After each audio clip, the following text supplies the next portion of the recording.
स्वागत आहे मित्रांनो तुमचं आपल्या एस.एम.बी ब्लॉगबस्टर व्लॉग्स मध्ये. तर आपण आजचं आपलं विजिट आहे गोदावरी नदीचा उगम कुठे झाला. तर मित्रांनो, गोदावरी नदीचा उगम हा महाराष्ट्रामध्ये आपल्या ब्रह्मगिरी पर्वत ते पण नाशिक मध्ये झालेला मित्रांनो. तर थोडक्यात माहिती तुम्हाला भेटूनच जाईल आपल्या व्लॉग्स मध्ये. तर आपले व्लॉग्स पूर्ण व्हिडिओ पाहायला आणि आपल्या चॅनलला सबस्क्राईब करायला, लाईक करायला आणि सर्वप्रथम बेल आयकॉनला टच करायला विसरू नका, जेणेकरून तुम्हाला आपले नवीन अपडेट्स भेटून जातील. तर चला, तर मग थोडक्यात माहिती तुम्हाला वरती गेल्यानंतर सांगतोच. स्टार्टअप झालेलं आहे आपलं, चढायला ट्रॅकिंग चालू झालेलं आहे. तर मित्रांनो, आपली ट्रॅकिंग चालू झालेली आहे. या ठिकाणी आपल्याला तिकडे जायचं वरती. तर चला तर मग. तर भावांनो, काल आम्ही गेलो होतो हरिहरगडावरती. आज आम्ही आलेलो आहे ब्रह्मगिरी पर्वतावरती. तर ट्रॅकिंग चालू झालेली आहे मित्रांनो या ठिकाणी आमची. तुम्ही पाहू शकता हे डोंगर किती उंच उंच आहे.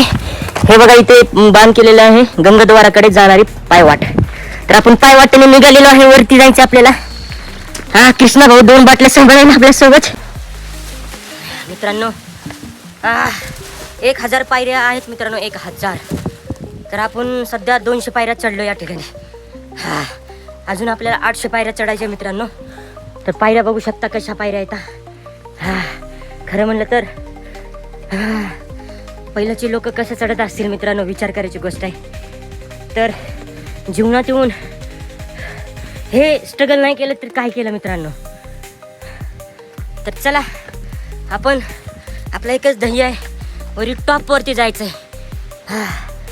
टॉपवरती जायचं तर जायचंच आहे मित्रांनो आपल्याला. तर चला, कृष्णा भाऊ काय म्हणता तुम्ही सांगा.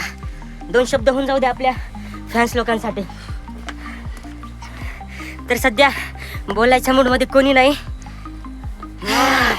या ठिकाणी गोदावरीचा उगम झालेला आहे. वरती टॉपला जाऊन तुम्हाला मी दाखवतो. गोदावरी नदीचा उगम महाराष्ट्रातील नाशिक जिल्ह्यामध्ये त्र्यंबकेश्वर येथील ब्रह्मगिरी पर्वतावर होतो. ही नदी पश्चिम घाटातून निघून पूर्वेकडे वाहत जाते.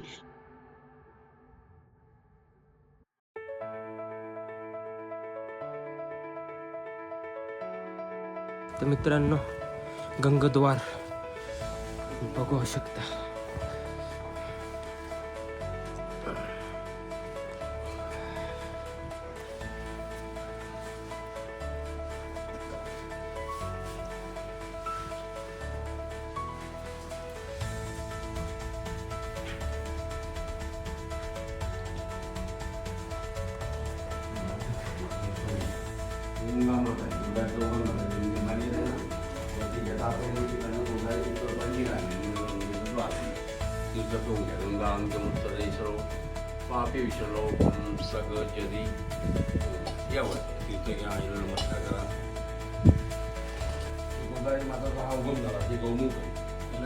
द्वार म्हणला वरती शंकराने जटा पडलेली ब्रह्मगिरी पर्वत ती फस आहे. तिथनं गोदावरी उगम पाहून ती पहिल्यांदा इथं आलेली म्हणून गंगेचं द्वार म्हणतात.